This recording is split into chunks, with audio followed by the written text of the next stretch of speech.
अच्छा, ये जहाँ तक बात है ना कि जी कौन सी पार्टी दुरुस्त है, आया कि फ़ौज दुरुस्त है, पीडीएम दुरुस्त है या पीटीआई दुरुस्त है, हम इसको एक लम्हे के लिए साइड पे रख देते हैं।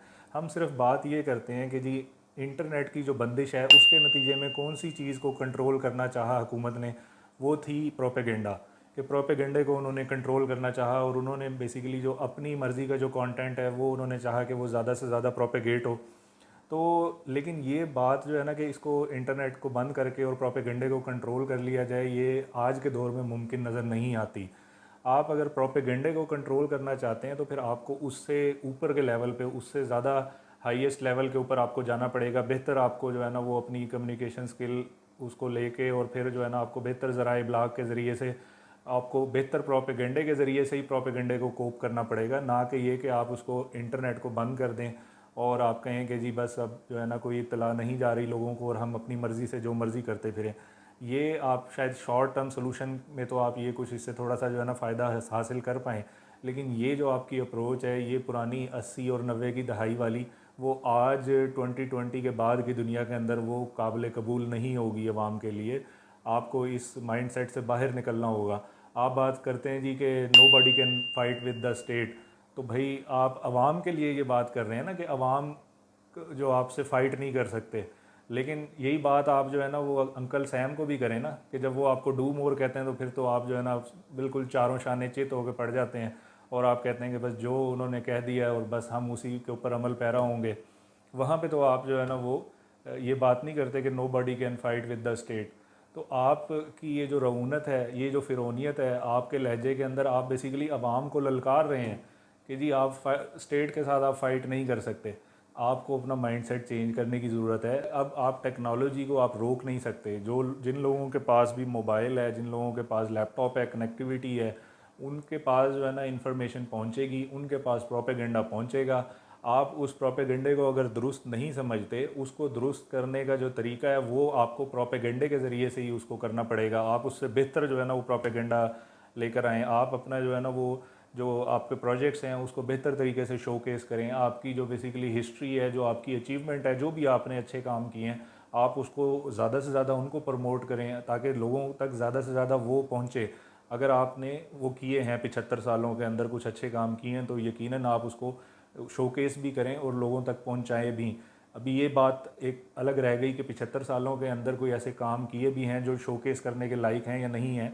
यकीनन जो है ना कुछ होंगे भी सही, तो आप उनको शोकेस करें, आप उनको बताएं, लोगों को ज़्यादा से ज़्यादा बताएं। ना कि ये कि आप को पुराने तरीक़ों के ऊपर रहें और आप समझें कि जी हमने जो है ना ये मिली नगमें जारी कर दी हैं तो बस इससे ही जो है ना वो आवाम मोटिवेट हो जाएगी। तो अब आवाम को वो लॉलीपॉप उस तरीके से नहीं दिया जा सकता। अब आपको मौजूदा जो दौर है उसके हवाले से वर्किंग करने की ज़रूरत है। जिस पार्टी को आप टारगेट करना चाह रहे हैं उनके पास इस हवाले से स्पेशल स्किल्स मौजूद हैं। वो इस हवाले से जो है सोशल मीडिया का बड़ा अच्छा इस्तेमाल कर रहे हैं और वो उसके ज़रिए से जो है ना अपनी जो प्रमोशन है वो बेहतर तरीके से कर रहे हैं, वो लोगों तक मैसेज पहुंचा रहे हैं। तो बुनियादी तौर पे बात ये नहीं हो रही कि अभी कौन दुरुस्त है और कौन गलत है, लेकिन बात ये हो रही है कि आपके जो एक्शन स्टेप्स हैं वो इस चीज़ की तरफ लेके जा रहे हैं कि आप जो है ना सिविल नाफरमानी और एक मुल्क के अंदर एक खाना जंगी का आप माहौल पैदा करना चाह रहे हैं। कि अगर वो एक पार्टी जो है वो उसको आजकल के जो टूल्स हैं उसको वो इस्तेमाल कर रही है, तो आप उसकी बिल्कुल निगेट करके, आप उसकी नफ़ी करके, तो आप उसको एक दूसरे तरीके से अपने जो है ना वो एक डिक्टेटरशिप के ज़रिए से आप कहते हैं कि ये भी बंद कर दो, ये भी कर दो, ये भी कर दो, उसकी भी नहीं सुननी। और आप कहते हैं कि बस वो पुराने जो है ना कोई 40 साल जो पुराने तरीके हैं वो हम आज के दौर में अप्लाई कर दें। तो ये इस चीज़ से आपको निकलना पड़ेगा, आपको अपनी परफॉर्मेंस दिखानी पड़ेगी, आपको अपने जो है ना वो कम्युनिकेशन बेहतर करनी पड़ेगी, आपको अपने प्रोजेक्ट शोकेस करने पड़ेंगे। और सबसे पहले ये कि आपको जो है अपना जो किरदार है वो आपको दुरुस्त जगह का तयन करना होगा कि हमारा क्या किरदार है और हमने उस जगह के ऊपर रह के काम करना है। बुनियादी तौर पे अगर हम देखें तो इस सारे अमल के नतीजे में जो हमारे सामने कुछ पिछले कुछ अरसे में आया है, जिसमें इंटरनेट की बंदिश भी हुई, बहुत ज़्यादा जलाओ घेराव भी हुआ, नज़र ये आता है कि जो सिस्टम है ये अपनी तबई मुद्दत पूरी कर चुका है। कि बुनियादी तौर पे बेसिकली हमारे यहाँ पे कोई सिस्टम था ही नहीं।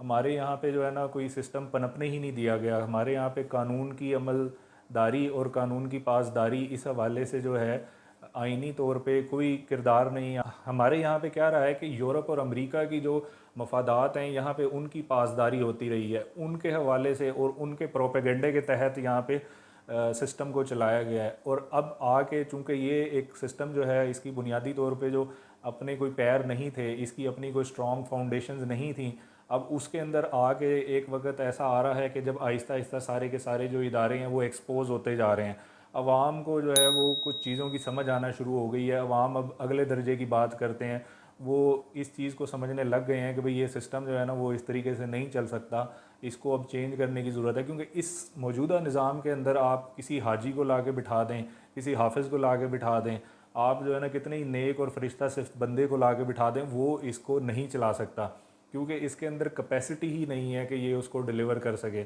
और उसकी जो तब्दीली है उसको तब्दील करने के लिए अब ये वक्त आ चुका है कि ये सिस्टम अपनी जो तबई उसकी मुद्दत है वो पूरी हो चुकी है।